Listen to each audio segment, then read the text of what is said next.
All right, everyone. Thank you for coming back. My name is Tanner Dagenais, and I am, I guess, hosting this overcoming self-sabotage roundtable, and this is going to be part two tonight. And we're very excited. We have Nathan and James back. We also have Holly and Denise, and we're really excited to have them both here and to be able to hear their input. Hear what they have to talk about today. So thank you guys so much for joining. I am a self-sabotage coach myself, and just super excited to be here. So yeah, who wants to introduce themselves next? I'm Um, Nathan Francis. Oh, Go ahead. Go I'm ahead.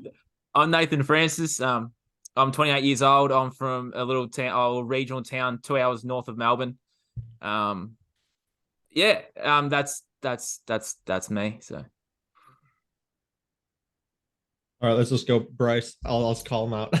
Yeah, for sure. I'm Bryce Cluett, living in Canada right now, self-sabotage coach, founder of the Man on Fire program that, helps men transform into living with more purpose, removing distractions and removing their self-sabotage behavior, and sort of living life and being a leader in all categories of their life. And I'm happy to be here. Thanks for having me. Happy to have you. Holly. Hi, I am Holly Jean Mullen, and I am a nutritional therapy practitioner, and I have a holistic wellness practice here in Tulsa, Oklahoma. I'm also a certified self-sabotage coach, which goes hand in hand with people trying to change their diet and nutrition. And I'm also a podcast host on Real Health Conversations. Awesome. And Denise. Hey guys, my name is Denise Walsh. I'm a former clinical psychologist turned life and business coach and have a program called 90-Day U-Turn where I help people overcome self-sabotage and expect success as their normal, experience success as their new normal. And I, this last year, started a nonprofit organization called Stop Suffering in Silence, where I work with trauma and trafficking survivors and truly give them the same program, but in a different, with a smaller, more intimate cohort. And it's been so powerful to see the transformations within them. So I'm excited about this topic today.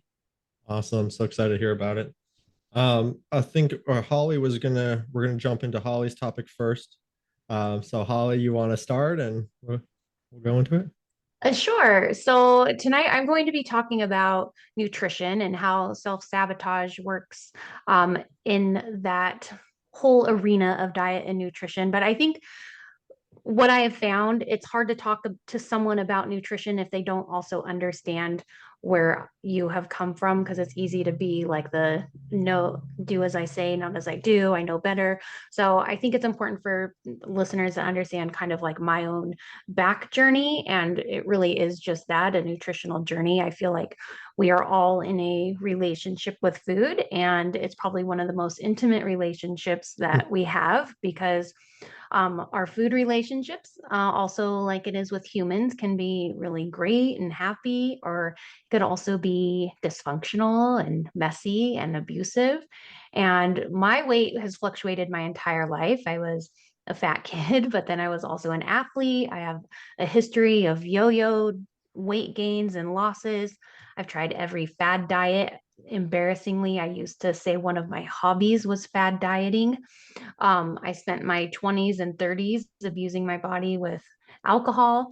I completely fell victim to the wine mom agenda and kind of settled my nutrition philosophy to be in the spectrum of balance. But balanced eating never really felt balanced to me. It was always more like restrictive eating most of the time and then binge eating some of the time, and thinking that that would balance itself out. But balance just led me back to that seesaw of going up and down in my weight. And for a lot of people listening, I know you may know this pattern well, like I did, and you understand that shame and the guilt and all that negative self-talk that comes with this balanced lifestyle. And it wasn't until I started studying the subconscious mind that I learned about the root causes of overeating and binge eating, emotional eating, weight gain, body image. And it wasn't until I started working with a coach myself that I learned the key strategies to help me break free from those patterns. And I think most people, when it comes to nutrition and diet and health, they have an idea of what their sabotaging ways are. I think most people understand that eating a gallon of ice cream and a bag of chips while Netflixing is not like a healthy way to live. But what most people I don't think understand is where those behaviors come from. And it's not a lack of willpower, it's not a lack of discipline, but it's the result of programming. And your subconscious mind, it's taking in 40 million bits of information per second. And the subconscious wants to mimic that behavior and record it and repeat it. So what you consume goes well beyond food and what you put in your mouth. It's also your environment, the people who are around you. So number one, we got to start hanging out with better people. But because we're human, our DNA is just encoded to copy and mimic and emulate whatever we see. So to start changing, we need to expose ourselves to successful people, either online or in person, or hang out with healthier people. Because if you're not eating foods that regularly bless your body, that make you feel great and give you the energy you need to fulfill your purpose and dreams, then you're not living your best life. But it does go a little bit deeper than that. On the very practical level, the food that we eat now, our modern food, is overly processed. It's devoid of nutrients. It's full of chemicals and additives and artificial everything. It is literally poison to our bodies. And our subconscious knows this. It knows that we are eating poison. And this makes us weak, and it makes us more dependent upon fitting in with the herd or the tribe. I don't know what all we have covered in the previous episodes, but as humans, we are tribal. We like to be with a group, and there is safety in the group, and we prioritize that safety by finding commonalities within our tribe of people. And just like wounded animals or sick animals, they rely on the herd for safety and protection. If we are eating food that our body perceives as poison, then we are going to be more dependent upon the herd for our safety. Now, our subconscious doesn't know that what we're watching on TV or seeing in commercials, or while we're out and about seeing marketing and billboards and stuff in the store, our brain doesn't know that that's just marketing and TV. It thinks that's how we're supposed to be. So it's seeing messages to do whatever. Look at our society, it's a mess. So full circle, when we're poisoning ourselves with food, we are more susceptible to taking in the messaging of the world, and it's leading us down this path of not living our best lives. Yeah, great points, Holly, for sure. I'm going to jump in because we all went through those journeys ourselves when it comes to starting to clean up our diet. And I think that was a pivotal moment for me. Cleaning up my diet, I gained clarity. That's exactly the way I explained it. As soon as I started to eat better, I call it conscious eating, right? You start making those decisions about what you put in your body, and it just comes down to choices. I think people need to understand breaking free from the herd is something we need to do, right? So we always say like freedom from self-sabotage, or breaking out of that norm of what everybody else is doing. That's going to be key for people to start understanding that making those decisions daily of what you put in your body is going to be of the utmost importance. Yeah, I totally agree with that, because whatever you eat totally affects your whole body, and it affects your mind as well. It's all connected. And I think a lot of people kind of just go for like whatever is the cheapest option, the easiest option, fast food, or hey, I can save a couple of dollars if I don't buy the organic. But they don't really understand like really what they are purchasing. And just because a lot of people they just trust what everyone else is doing. Oh, if everyone else is doing this, it must be safe. If everyone else is, listening to the doctors, listening to whatever, buying what's in the grocery store, then that food must be safe. And I think just like Holly talked about, it's just because we mimic other people, and we're prone to want to fit in. Really. A lot of people don't know where the food comes from either. Like a lot of these we call them supermarkets here. You guys call them grocery stores, but supermarkets here in Australia, like a lot of people just don't know where their food's grown. They don't have that connection with the local farmers or the local organic farmers. Feel like, well, this is where our food comes from. You know, we have a local organic shop here. I know that he gets the food locally and from a market down in Melbourne. Like I just know, and I know the guy really well. We built that relationship, so I know where the food's from. So that's another one as well. I just don't know. Yeah, another thing I was thinking in speaking about nutrition is that oftentimes we aren't aware of how the food affects our bodies. Like we don't connect the two, you know. So the first step often is even doing that internal check after we eat. Like, how do I feel? Do I have more gas? Am I bloated? Am I feeling lethargic? Like, how do I really feel? Because we're just on autopilot and we're doing what we normally do without really taking an inventory on how it impacts us. And I think so many times we are just on autopilot and we don't even realize. So like as a psychologist, people would, people come in with depression and anxiety. And one of the first things we look at is your diet, your caffeine consumption, because all of that impacts our mood when we think it's the opposite. We think I'm depressed, so I'm going to eat a tub of, ice cream or make brownies and eat comfort food. When oftentimes the food itself can start the depression. I will say, like, I think you're not the norm if you are even asking about diet and nutrition, because there is an absolute direct correlation.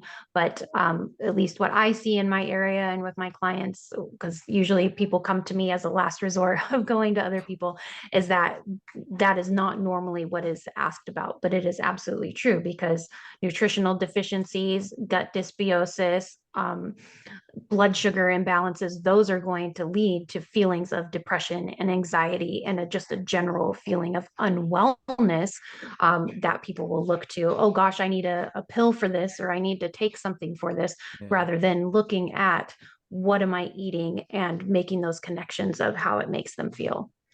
Right. Even kids, in my psych degree, we weren't taught nutrition. It's just not even a thought.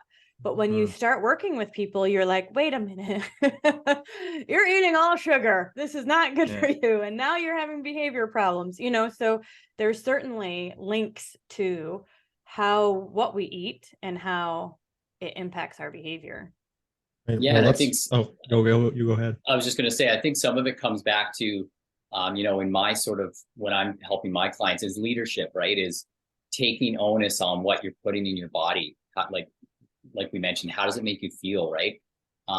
This sort of, we have this victim mentality of like, I feel bad, I'm going to eat, and then I'm going to go to the doctor for a quick fix. The doctor is what helps me with nutrition, when that's never been conveyed, right? So I always come back to leadership and being like, you know what, you're in charge of what you put in your body, and you should be looking at that down to the level of when we used to go to the grocery store and like read the back labels, right? I'd be standing there. I remember when I first started doing it and just reading all the stuff and then putting it back, and then going again. And now it's like, I know exactly, I go in there, it takes me 5 seconds to go get what I need and come out, right? So I think leadership is a big part, getting people to switch out of like feeling like someone else is going to take care of you, or outsourcing your authority to somebody else. So we need people to get fired up and I'm in charge of my health, and I can, put stuff in my body that's going to fuel it, or I'm going to put stuff in it that's going to make me feel sluggish and not good, right? Yeah. Taking power back.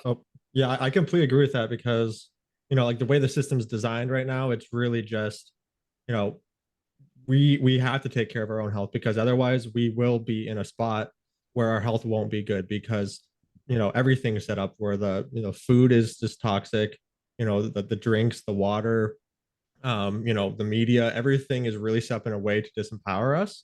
And as unfortunate as that is, the medical system isn't really there to make us healthier, because it's just there to provide solutions or problems to our symptoms, really, and it doesn't really address the root cause of the problem. And so I totally agree with Bryce, where we need to be that person who's taking our own health in our own hands, because ignorance is not bliss, because what you don't know can actually hurt you. And it's a perfect example right now. We have the most technology we've ever had. We have the most information we've ever had. We have the most ability to keep our food cold and, you know, be able to get food from across the world that we've never been able to do. But yet we have the most unhealthy population yet. You know, what's going on? It's because people aren't taking care of their own health. They're just taking word for, you know, they're just following what everyone else is doing. And it's unfortunately it's leading us all down a path that we can recover from, but we need to take action to do so. Yeah, I like to say that we are on a high fact diet because there's facts and information everywhere. There's no shortage of information, but there's conflicting information, there's confusing information. And even if you're finding the right information, you still have to take that and have action. Information is not power, action is power. Good point. I'm also Yeah, like- reminded of the people that say, oh, it's just in my genes. And Bryce, you mentioned taking your power back, right? And I think that's a piece of it. Like, oh, this is just the way I am. This is the way my family is. And this is the way we do things here and that kind of stuff. And you think that's, again, just another example of putting it on someone or something else and not really taking that ownership. Yeah. We have all the knowledge and all the power inside of us. Yeah. And once we start to clean up our diet, we can start intuitively eating. Like our body will tell us what it actually needs. Yes. Because mine tells We're me the all only the time. species that wonders, what should I eat? Yeah, it's true. What do I feel like eating? But I love that. Yeah, like we've gone through those times of, you know, fat is bad, meat is bad, you know, all those different times. And if you start to understand, like somebody else is telling you what to do. Somebody else is guiding you to like go get the chips and eat the late night snacks, and we'll hear, you know, everything in moderation. We hear those bumper sticker slogans, right? When you really get down to the subconscious part of it and realize, you know, consciously, you need to understand why you're eating. It's to fuel your body, right? We all want fun, we all want pleasure, but when you start to understand that you can find pleasure in feeling strong, you can find pleasure in, you know, feeling good about yourself and knowing that you're, you know, maybe you picked cucumbers that were made in your local town, right? Rather than the ones that were made in Peru, or like, that's what I got to when I started conscious eating was why would I get something that's like halfway across the world and when I can get something that's right next to me? It just sort of snowballed into becoming more clear about everything that I was trying to do. My purpose, right, was to eat healthy and fuel my body. And there's going to be times when, you know, you go out and you have something that maybe isn't the best for you, but getting back to that ownership of being like, I'm not going to feel guilty about it. Right? If you feel guilty about eating something, you're going to shut down your whole sort of digestive system and you're not going to be taking any nutrients from it. So I try to tell people that too, like guilt when you're eating, just get rid of it, right? Start taking ownership for what you're doing. I'm having a meal that's not the best for me. I'm going to enjoy it. Then I'm going to move on. Tomorrow's another day, right? Progression, not perfection. That's right. Yeah, I totally agree with that. And I feel like it's important to address, like, you know, there's all these fad diets out there, like the vegetarian, the all meat, you know, there's so many different ones, right? And I feel like none of these work for every single person. Everyone has their own little nutrients and own like foods that they should be eating because everyone's different and everyone, you know, I think it really depends like on where you were, like where your ancestors, like what your ancestors ate and things like that. But also like depends on what you've eaten as a child and like the nutrients that you've actually missed out on. Because a lot of us are just deficient in different nutrients. So we need to eat different kinds of foods. And just to eat a wide variety of foods, really, you can't go wrong with just eating actual food that's like grown and like not processed, right? And that's not just sprayed with a ton of chemicals. That's a really good starting point if you're just like confused by everything. Just make sure the food you're getting is not doused with chemicals, that it's not processed and it's not been packaged and stored for years and years, and you'll be at a very good starting point. That's exactly the advice I give to my clients as well. It's like, just start with real food. And I don't even push for organic right out the bat. Like if someone's used to eating drive-through all the time, I can't expect them to suddenly eat the cleanest diet. So it's like, okay, just start with meat and veggies. Let's start there. And well, let's not worry about quality. Like that can come down the line. But if you just need to start somewhere, just start with eating more food that comes from nature and less food that comes from a box. Yeah, that's a great point.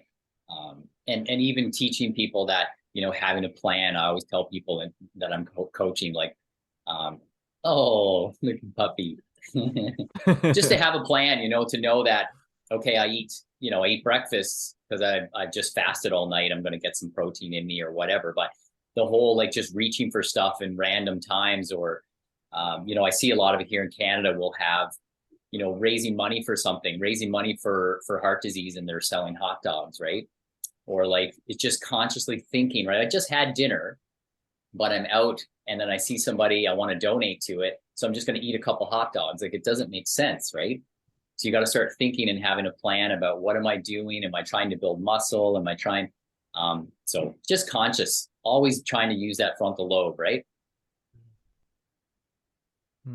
Yeah, and that's a good point. Tanner brought up a good point with, we all have different needs. Like, there is no such thing as a perfect diet. There is no such thing as a perfect diet for all people. And it is just prioritizing, what are your goals? Because there is no shortage of influencers or gurus on the internet telling you what you should be eating, but you don't know where they've come from. You don't know what their goals are, and what they're telling you might not even apply to you at all. It might have worked for them. It might work for the people that they're working with, but everything is so bio individual. You really need to filter it through that lens of what's right for me. And again, taking back your power, as Bryce said. And it's like, we need to stop looking outside of ourselves for the answers for how we need to live our life and run our lives. But the other downside is you're never going to come to that point if you're continuing to eat foods that are full of chemicals and highly palatable flavors that are just going to keep you feeling like crap and addicted to eating those foods. All right. Anyone got any other points on it? Like, I had some come to my mind, but it's more of a solution, so I'll save that for that part. Well, I've got one point to add. Jason talks about it. It is a form of mind control too, but once you're consciously aware of it, you can make change. And it's a program. It's not actually you. And during our coaching, we put out videos of Darren Brown or that Max Major video. You can be reprogrammed in a matter of 2 minutes. 2 minutes is all it takes. So once you're consciously aware, you can start to make change. Fantastic That's point. all I'll add. Because there's a reason why marketing companies and just giant corporations spend billions of dollars on advertisements every year, and do product placement and things like that, because they know it works. And the more repetitions of something we see in our environment, the more likely we're going to be drawn to it. And so, whether it is the Coca-Cola can, or the McDonald's burger and French fries, Starbucks, Starbucks is so common, right? Those things are always in the environment. Look at the TV shows you're watching, look at the billboards when you're driving through. Those things all have an effect on us, and pretty much our subconscious mind is just playing a matching game. It's saying, hey, look, I saw this, look at all those people lined up at this place, look, everyone has this, like, oh, our superhero the Flash is eating some kind of burgers and fries. Everyone's doing it, we might as well do it. Even the people who are super strong and healthy are doing it.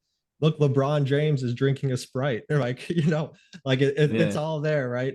And so it, just like Nathan was talking about, it is creating those programs, and we're just running them, and we're not consciously thinking about it. So getting that conscious awareness, looking into what's you're actually drinking. If you don't know what's in something, usually you shouldn't be consuming it.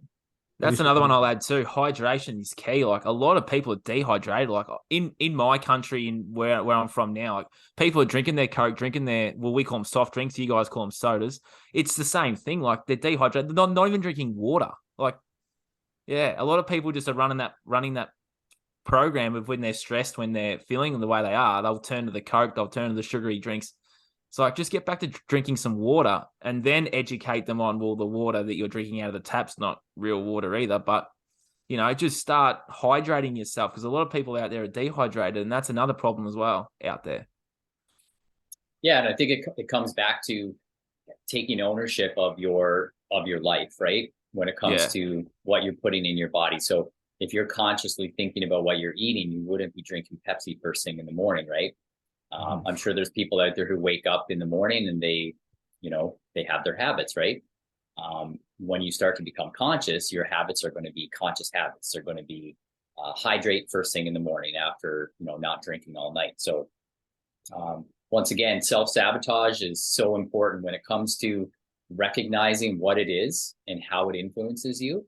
Then you can flip the switch and use it to your advantage. And that's really what we all try to teach, right? Yeah, exactly. I think that's exactly what we're trying to teach, right? To be able to take care, control of your own life, because really, what we want for other people is that they can go out and like change their life every single day, where they don't need to come back for help, recurring help every time, that they fall down something. They have the tools that they need, and they can move forward, start moving forward in life and addressing. You may not be able to make all the changes you want instantly, but you can actually start. You have a plan, you have the tools, you have you have the things that you need to start moving forward. I think that's so important.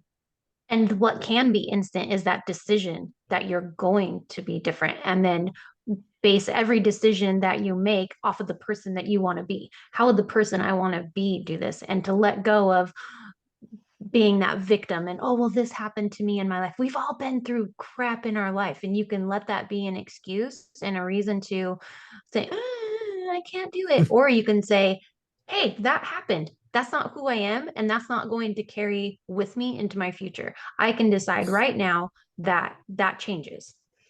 It might be a process changing, but you can make that decision. And it is a decision. It's not an I'll try. It's a I will. Great point. Perfect. Yeah, and I think that identities is so important because I know actually me and Bryce were having a talk when we did our podcast, and he talked about what would a healthy person do when he was thinking about eating healthier. Like, what would a healthy person do? Would they reach out and grab this cake right now, or would they go and go to the fridge and grab some fruits and veggies? Would they go actually get some actual substance through their food? And I think that's so important because the identities that we assign ourselves and that we see ourselves in is kind of usually locks down our path. It can be another program that we can hold ourselves back without even realizing it. Yeah, like I think that's a great point. When we had that conversation, I mentioned about a lady who all she did throughout her whole day was every decision she made around food was what would a healthy person do? And then she made the decision. And then the next time she was presented with hunger or a decision, she said, what would a healthy person do? And she just kept doing that and ended up losing like 100 pounds just from making those decisions. And so she became the identity of what a healthy person would do, right? Perfect. Any other points? I think we all have like tricks with working with people and doing that too. I know we're going to talk about the solutions, but it comes with like making sure things that you're seeing day to day repetitively reflect those changes in that person you want to do too. So it's like if you're thinking, what would a healthy person do? Seeing what healthy people actually do reinforces those choices. Yep, exactly. All right. Well, we'll wrap this part up talking about the nutrition, and we'll come back to it for the solutions because I think we all have a lot of different solutions we're excited to share. Denise, do you want to talk about what you were here to talk about today? Yeah, so I just wanted to share a bit about how I've been implementing the overcoming self-sabotage content with trauma survivors. Now, of course, like I'm specifically talking to what happened in the brain when somebody's experiencing a traumatic event. But in reality, I also think most of the world is living in this chronic fight or flight mode all of the time.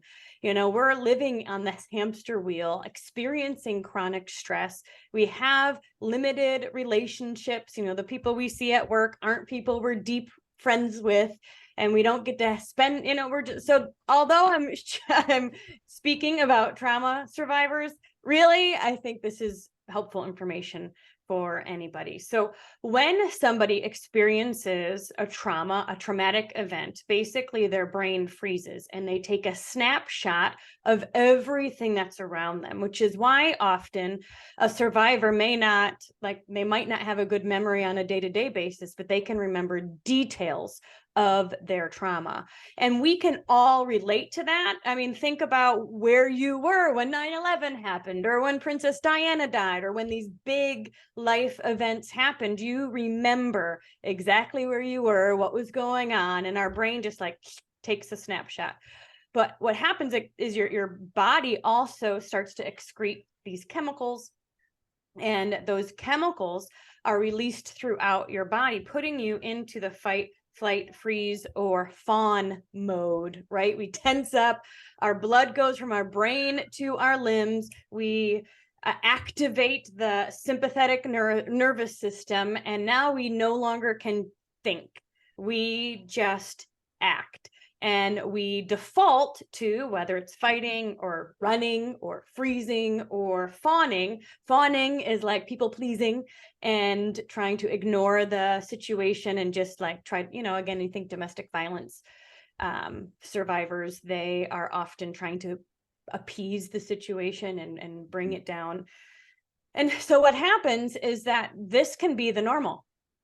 You know what I mean? Like this ends up being the way that a survivor they think life is normal, especially if trauma happened in their first 7 years, because then oftentimes those patterns, the thought patterns, the brain patterns, and the physiological patterns are more hardwired into the body. And we will stay where we are, even if we don't like it, because it's normal. Even if we take steps outside of our comfort zone in a healthy direction, it still feels awkward and weird, and we snap back to what we deem normal. And so what I do with trauma survivors is help them to recognize that they're living in this chronic, I call it drama, like a state of drama. And once you know the difference between what it feels like to be in drama and what it feels like to be in what I call dream world, like living in the world of dreams versus living in the world of drama. I mean, we could call it calm versus chaos. We could call it panic versus peace. We could call it a lot of different things. But once you understand the difference in how your body feels in those different situations, you can then learn the skills to take yourself, as Bryce has mentioned, taking your power back, having that radical acceptance, radical honesty, and then taking 100% responsibility to shift your body outside of fight or flight and into rest and digest, or rest and repair, or parasympathetic nervous system activated. And there's a few ways that I teach people to do that, and we can certainly talk more about that in the solutions. But what I think is fascinating for trauma survivors to know is that this is the way the body is designed to work. There's something called the Broca's area in our brain that is, what's the word? It's like, it's in charge. That's the word. It's in charge of speech. And when you're experiencing trauma, it doesn't function. And so after a traumatic event, if you've ever, you can imagine somebody coming home or going to the police station and they're like, what happened? What happened? Tell us what happened. Like they physically can't speak. Like they're not trying to be rude. There's reasons why our bodies respond to trauma in this way. And flashbacks are a similar thing. When the body starts to relax, then their brain can bring up a flashback that they haven't thought of in 20 some years. And so again, teaching survivors how the body and brain work and how what fight or flight mode really feels like gives them a space to say, okay, I'm not crazy. I'm not a weirdo. This is how I was made to work. My brain is really smart, and I do have the tools to change it. And that's the coolest thing, is because with epigenetics, we can turn genes on and off. We can retrain our brain to create new neural pathways. So we have new automatic thoughts and automatic behaviors. And even just, again, like you guys have mentioned, bringing the darkness to light has given people so much power and room to change. I've had survivors say, this is the best year of my life, because they finally feel ownership of themselves and like they're not at the whim of the world around them. That's so awesome. I love that. And, if I just want to talk a little bit about that too, because I do see how people will go through those traumatic events and that defines who they are, right? That's what you said, like your body goes into it almost like a shock. And then you sort of, everything around you relates back to that. It's always like, well, I'm this person. This is how I have to deal with everything now, right? Yeah. Well, and I just want to mention, often, especially when we are taught that good things happen to good people and bad things happen to bad people. So if a bad thing happens to me, it means I must be bad.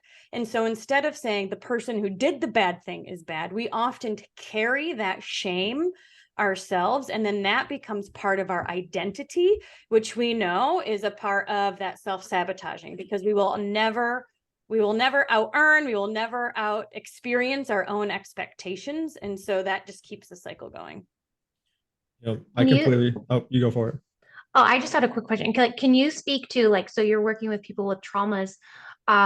What about like micro traumas? Like if we're watching a terrifying movie or even just like a horrific news report or something. I know you mentioned like we know where we were in 9/11 and stuff, but what about like if we're someone who is like listening to those murder podcasts and stuff? So those little micro traumas that we're like self-exposing ourselves to, does that have the same effect on the brain? Yeah, I love this question. And I know you guys know the answer, but it's exciting to talk about because the reality is our brain cannot differentiate between a real, imagined, or a screened event, right?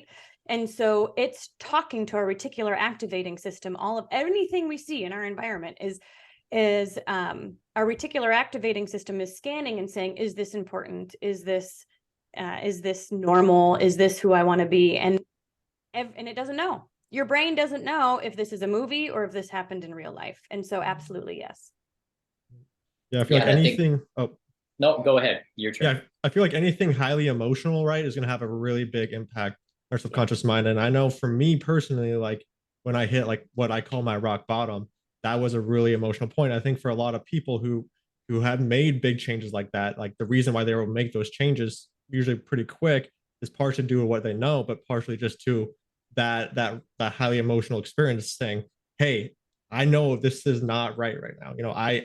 I need to make some changes, and that emotion can make some changes. So sometimes those emotional things can be a good kind of thing. Obviously, you don't want to, no one has to go through like a rock bottom or traumatic experience, but those things sometimes are needed so we can kind of get our kick in the butt and say, hey, we need to start making moves because the universe just kind of gave me a swift kick in the butt and I need to start moving forward in life.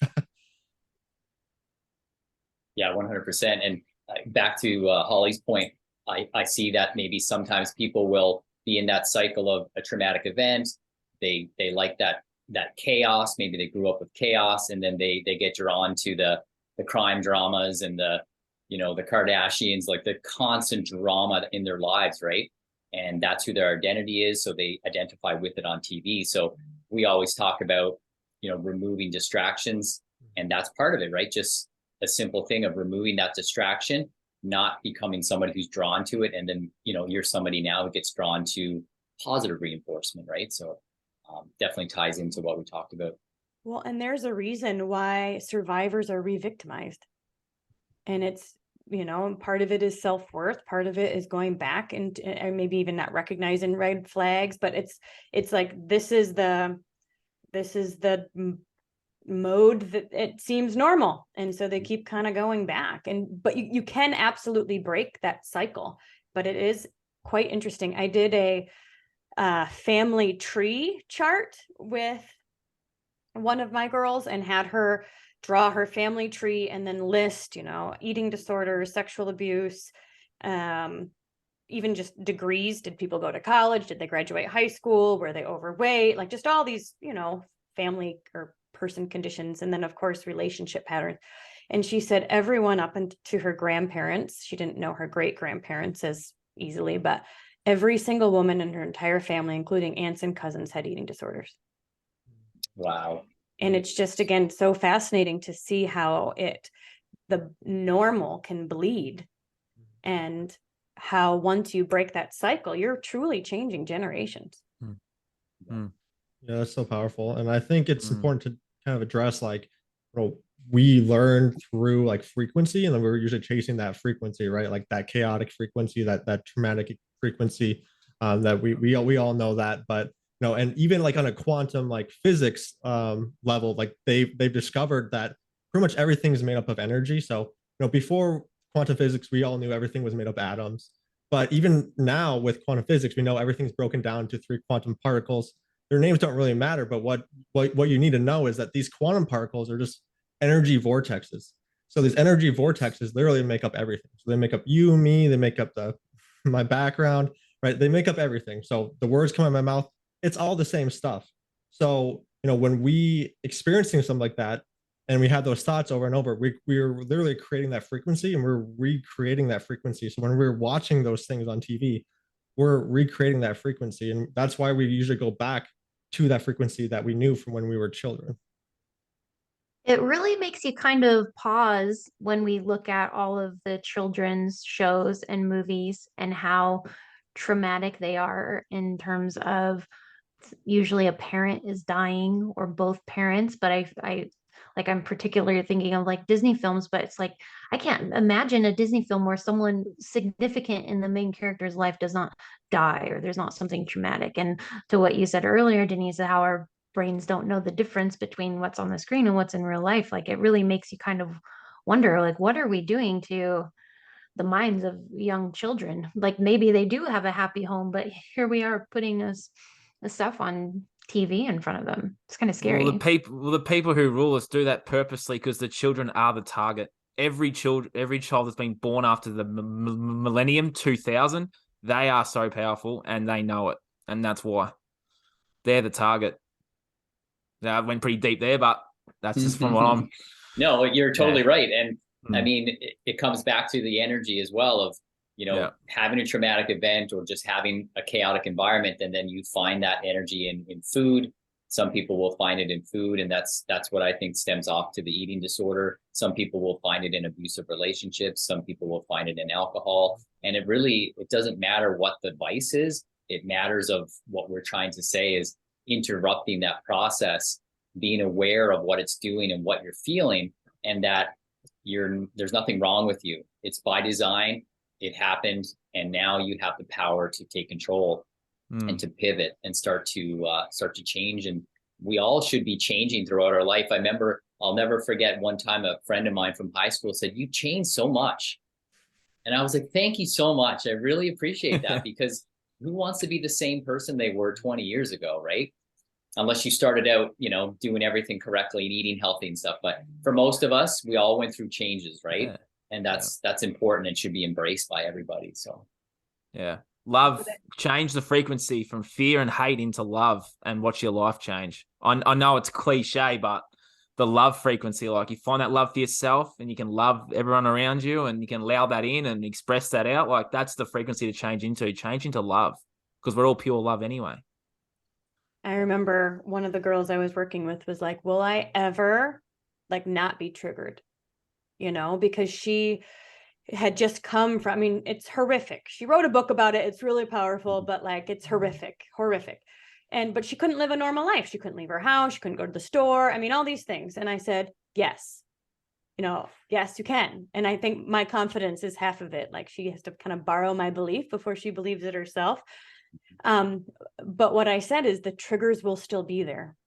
You just won't care anymore, because the stronger you get, the more those triggers become a little annoying fly, right? And so it's been about a year of us working together, and she's now like, oh my gosh, I don't even think about that issue anymore, or this annoying thing happened and it didn't spiral me for 3 to 4 days, or and I think again, as I think we can keep coming back to this inner strength and this inner knowing, this inner confidence, and the stronger we are inside, the less we have these emotional strings to everyone else around us. And we can then raise our vibration, right? Because we're living up here, we don't even notice those annoying triggers or haters or, whatever it is that's bothering us that day or used to. Yeah, I think even using the word trigger, right, implies that it's making me feel a certain way, so I have to react. Yeah. Whereas if it's just a word or it's a comment or an action that somebody else did, that's all it is. That's all it is to me is, oh, you did that. That doesn't affect me. I'm not. I met an awesome lady throughout. Oh, sorry. No, go ahead. I met an awesome lady throughout my journey, and she doesn't use the trigger word, because when you say it to children and stuff, it's like you're pulling a trigger of a gun. So she calls it activation, and I'm like, oh, I'm using that. So I call it activating now. That's a Am good I activating you? I say, and stuff like that. So it's like, yeah. So It that seems trigger, like it's so like, many people are so easily activated these days too. And it is just that. I don't know if it's a combination of just people being so into themselves and self-centered and but it seems like people can just be activated. Like, why do we have to respond to everything? Like, maybe that is just like the frequency of, I mean, I'm just going to speak to social media. I feel like this frequency of social media is me, and hate, hate, hate. And so maybe that's just what is being transferred. But I mean, I feel like that's like a huge problem. I think part of it is that, everyone's stuck in that flight, fight, or fawn mode that Denise was talking Yep. about, right? And, Yep. it's not only trauma that activates it, it could be fear and what we know, the news media is always activating like a 100% fear buffet as we've heard before. And, the lines for coffee and, all those things are just out the roof, and everyone got to have their 2 coffees in the morning to wake up. And so people are just constantly in that, high cortisol mode where they just, don't really, they're not really thinking logically, because when you're in that mode, just like Denise was talking about, that blood flows out of your brain. And really the only part of your brain that's really active at that point is that primal part of your brain that's making those quick, instantaneous thoughts of like, hey, how do I get out of this? How do I save myself? And it can be a very aggressive part of the brain. So that's why I think that's part of the reason why we see a lot of people just attacking people, and part of it is just kind of like, they're trying to protect what they know, because they see everything as like the system that is what's safe, and when people Yeah. start to speak up about it, it's kind of like in the Matrix that Mr. Smith takes over, and says no, like this is the system, we got to protect it, and they start to attack you because they know that you are a threat to the system. Yeah, but what else are you doing? You're also making them uncomfortable.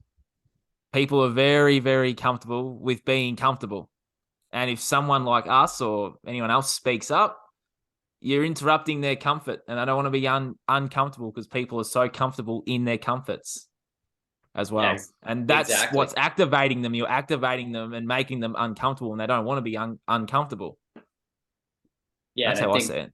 I think a lot of people too, their beliefs, right? We know the beliefs are tied to your subconscious. So Yeah. if you have certain beliefs and you're in that subconscious mindset all the time of, getting your coffee and you believe the things that are on the news or the things that you're being told, as soon as somebody, tries to challenge that, they want to be relevant. So they go right to their belief. Oh, you're challenging my belief, so you're wrong, and hatred and whatever. So Conspiracy theory.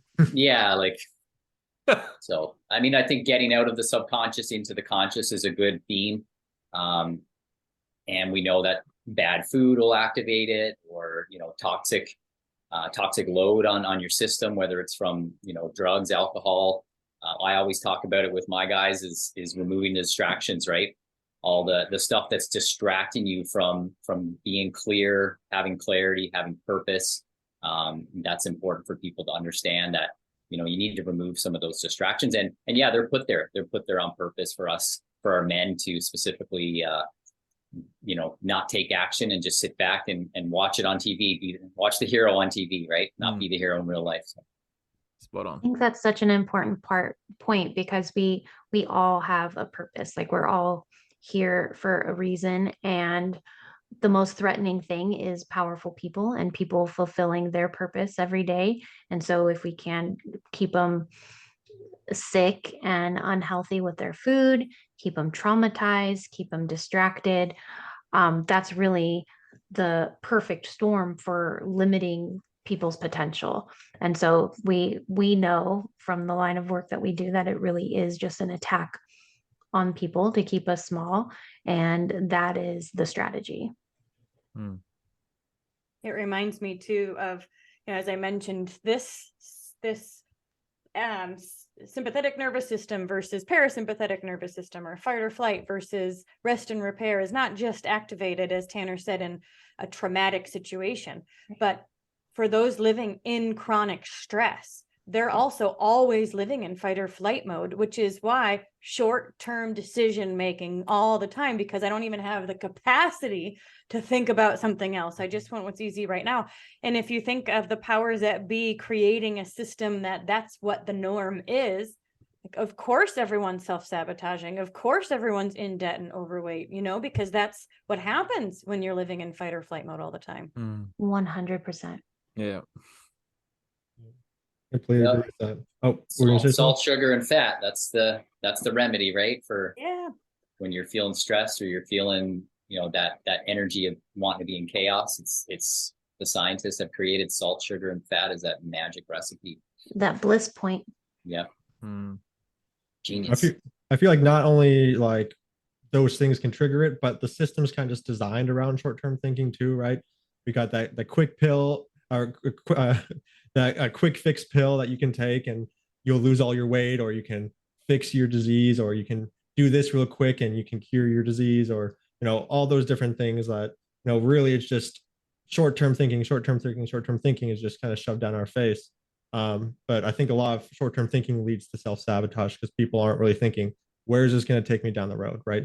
We also got that phrase that's so popular now, YOLO, you only live once, right? And that's like pretty much the self-saboteurs like catchphrase, right? You only live once, and then they go jump off and like a bridge or something, and they go down a bunch of alcohol, and they don't think anything about it because that's just kind of the way society is. That's what everyone else is doing. We were born watching our parents do it. We watch on the TV what everyone else is doing it, and so we just kind of go down that route. And I think it's really important to be just kind of mention just like the society thing. Like society is built in a way to lead you down these paths, but that's not to say like we can't move forward. We can't break free. We just got to consciously break ourselves out of that short-term thinking and then look long-term. Start to ask yourself in the moment, is this going to lead me towards the life I want? Is this what would a healthy person do, like we were talking about, or what would someone who is successful do, right? Actually start to be conscious about what you're doing.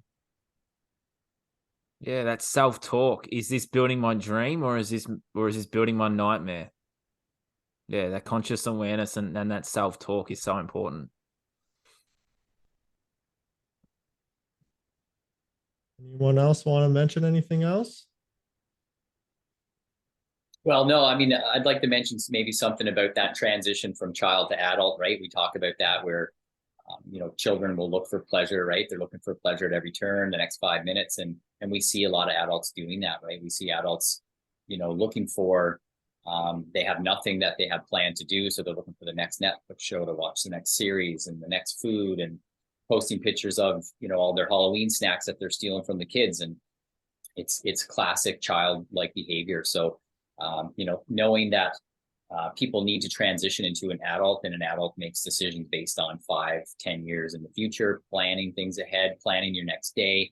That'll set you up for success when you have a plan, right? One thing that I want to mention is that the brain isn't fully developed until you're 25, which is why I think it's so interesting that we are in school until college and, until 23, 24, because again, our normal is a bit more solidified, and that's the only system we know. So it's just interesting how that happens, huh? Convenient. They know that. Those people that rule us know that. Yeah. And what we're taught in school, right, to follow orders, to follow everyone else. If you give a different answer and it's technically correct, usually you still get it wrong, right? Like they're just always looking for a way to kind of get you in line and follow what everyone else is doing.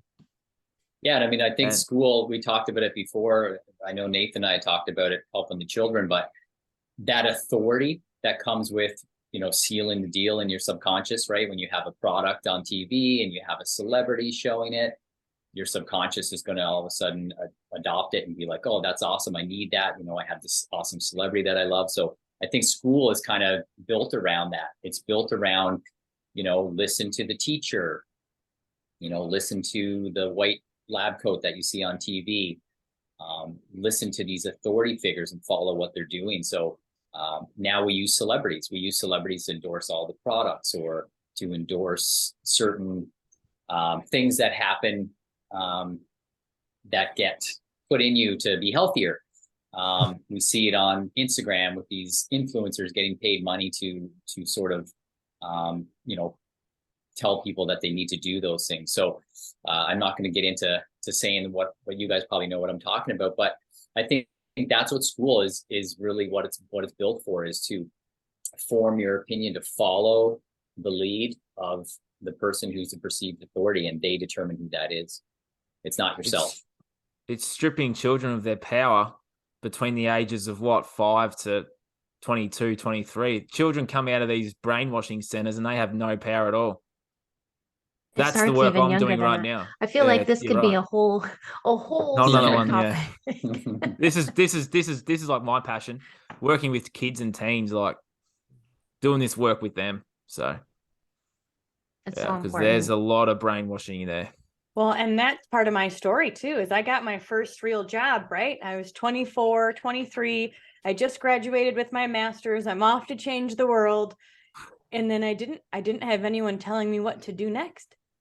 And I didn't love what I was doing. And I knew that this wasn't quite it, but like I had to figure out how to lead myself. And that took a few years of trying to ask anyone, what should I do? What do you do? And they don't teach us that. And so it's truly empowering to gain back your own power, but it is not taught in the world today. It's going to be, though. It is by us. That is my dream, to put that in schools, make my own school and put it in there. Well, I have That's a my teen dream. journal if you need one. Excellent. We need to talk off air. Yeah, I completely agree with that, because I feel like once I learned like the information about the subconscious mind, I was just like, so how come we aren't taught this in school? Like, how come we don't learn about like one of the most powerful parts of our minds, the part of our mind that creates programs and we learn so much from when we're going through school, which we're supposed to be, learning and being able to increase our knowledge and things like that. And it's once again just goes back to just it's how the system's designed. It's not meant really to empower us. Unfortunately, it's meant to make a bunch of followers and to really disempower us and to lead us into a part where we think we have to have someone else providing us a solution for things. But it all comes back to kind of what Bryce was saying, where it all comes in to where we have to take, point. We have to be the ones to take the actions towards the life that we want. No one's going to be there to save us. There can be people there to help us. There's so many people I know that have reached out for other people for help, and they've been able to, I did myself, and I was able to move so much farther ahead in my life. But really, at the end of the day, they could tell me all the things that I wanted to hear. But if I didn't do anything in my life and take those actions, then I wouldn't be where I am today. So, it's a mix of two things. Getting help is important, but you got to take the action. You got to be the one who wants that. And you got to be willing to give up the things that are no longer serving you. Yeah. Goals and purpose. Have a goal, or have goals and have a purpose. And that's the best way to start. Yeah. I mean, we're taught to go get a piece of paper and that defines who you are, or, to get the education and that's going to be your purpose, right? When in fact, it should be, what are you doing daily to create your future? That we're not taught that we have the power to create what our future looks like, surround ourselves with positive things, right? Rather than just go to a school and get a piece of paper and then, you're in the system, then you're in the matrix. So yeah, great talk, guys. Yeah, that was awesome. All right. Well, I think that concludes it. I know Holly had to jump out a little bit early, but it was fantastic having her here, and it's fantastic having you guys all here. So great hearing everyone's like discussions. I know I always learn so much and take so much from this. Yeah. And I'm super excited to hear what we all have to talk about in the solutions part, because I think that's going to be awesome. Anyone else want to say anything else before we drop off? Yeah, just reach out and ask for help. Oh, I say that all the time, but it's reprogramming people that listen to this, I guess, to reach out and ask for help, because the world's about to change. We're bringing about the change, and ask for help and you can change too. And then that's going to change, us changing and you changing can help change the next person. So it's just one person, one soul at a time. Yeah, agree. The reality is if it were easy, we'd already be doing it. And Yeah. so we have to find people who are 3 steps ahead of where we are now and go hang out with them. Go Well learn said. from them, be around their circles, because if it were easy, you would already have be doing it. And so clearly, it's not easy for anyone to make this change. So go find people who are doing what you want to do and be mentored by them. Things can make it easier by having different techniques and solutions. So we'll be talking more about that on part 3. So hope you guys all have a good night, and thank you for listening.